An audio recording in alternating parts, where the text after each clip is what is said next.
Brad Wilson. I'm President and CEO of Blue Cross and Blue Shield of North Carolina, and I'm a member of the board.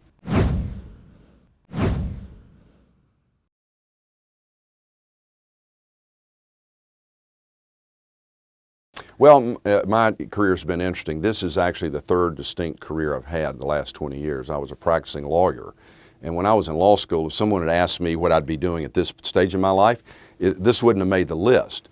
But when the opportunity came for me to do it, beginning as general counsel at Blue Cross, leaving a state government role at that time, the primary motivation and passion was it was a place where I could make a positive difference in people's lives.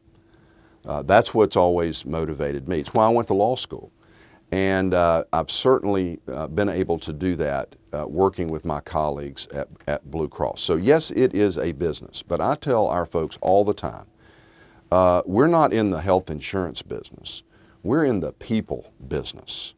What we do and what Safe Harbor does is provide high quality products, services, advice, but we're there when people need us.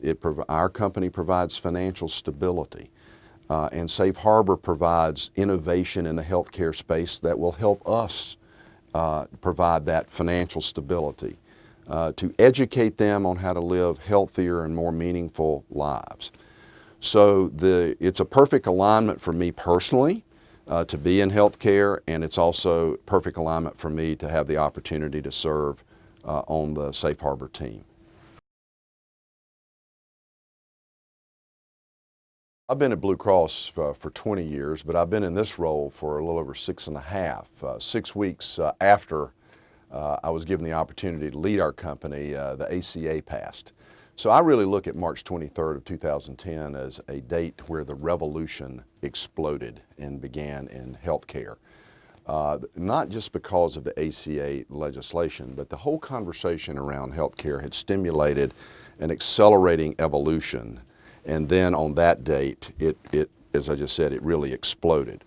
So how has it changed? It's certainly become more consumer-centric, consumer-oriented. I think companies like ours and also our provider partners are thinking about how to deliver goods and services in a more individualistic and consumer-centric way. And that is going to continue for sure. The relationships between payers and providers has dramatically changed. They're far more collaborative and innovative.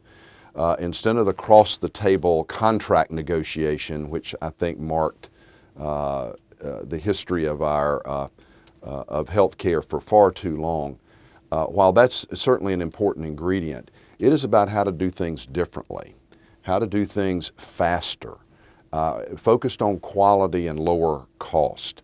And so things like ACOs and all kinds of interesting joint ventures are now emerging that didn't exist 10 years ago. And certainly the continued conversation in the political realm. This is an election year, and the relationship between healthcare and those mechanisms of government that impact healthcare, that's going to continue to grow. That's not going to go away. So between Medicaid and its expansion or not, Medicare, which is already a subject in this presidential election about whether to expand it or not to other age groups, and then of course how to reform the reform, i.e. the ACA, to make it work more effectively and repair the economic model, which is unsustainable. So you roll all that into one, you've got a lot of action in healthcare.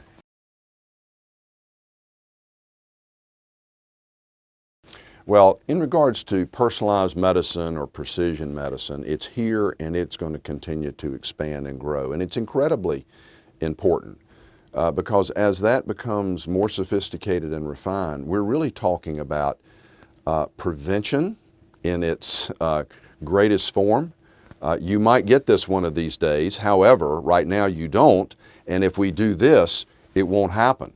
And getting it to that genetic level, I think it's inevitable. Now, when that'll exactly happen and how comprehensive it'll be, we will see. But I'm very excited about that. I know it's a scary topic in some corners, but we all need to be prepared for that. I think I can envision a day where at birth the baby leaves the hospital with the genetic map. And the parents will know what certain predispositions there are in terms of the baby's health.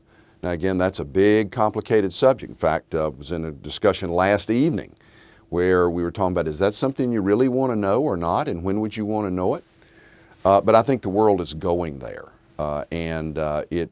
net, I think it'll be a positive thing. We need to consider personalized medicine in terms of cost.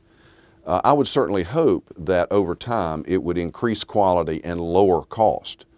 Our country is on a path where by 2020 that 20% of our gross domestic product is going to be consumed in the healthcare space. That cannot continue to grow. So it's an economic question as much as a healthcare question. So let us hope that it will be a more cost-efficient approach, and I certainly think that it has the potential in doing so. But referring back to the revolution, now, today, cost and the value of what is being delivered is in every conversation. That was not the case 10 years ago. And so I think that's a healthy thing. Safe Harbor's compliance capability is something that is critically needed today. As we know, and I know in my company, compliance is the first order of business. Number one is the law. So you certainly want to make sure that you're being compliant with the law and all the rules and regulations that are there. It's the right thing to do. Secondly, compliance is communicates a good housekeeping seal of approval. If a company is compliant and meeting all the standards that it should meet, it signals to the consumer that things are well, that things are being done right. And it's a hard job. I mean, healthcare is very, very complex and lots of moving parts. And so having a company like Safe Harbor that can provide products, advice, and services to help companies, A, understand the importance of compliance, and then be compliant is a great asset. Safe Harbor as a company is an innovator. That was one of the things that attracted me. Safe Harbor is positioned to be what Clay Christensen would call to be a positive disruptor in the market or in the healthcare space, and that's exciting. Thirdly, I'm learning a lot. New information for me as an individual and as a leader in healthcare. So hopefully it will help me do my job beyond the walls of Safe Harbor better.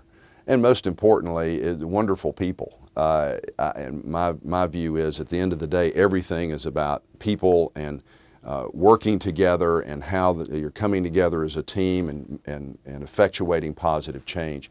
And there's a great team here. Jim is obviously a visionary leader with a proven track record of success. So you roll all that into one, and I'm just honored to have the opportunity to serve with him, the management team, and my colleagues on the board.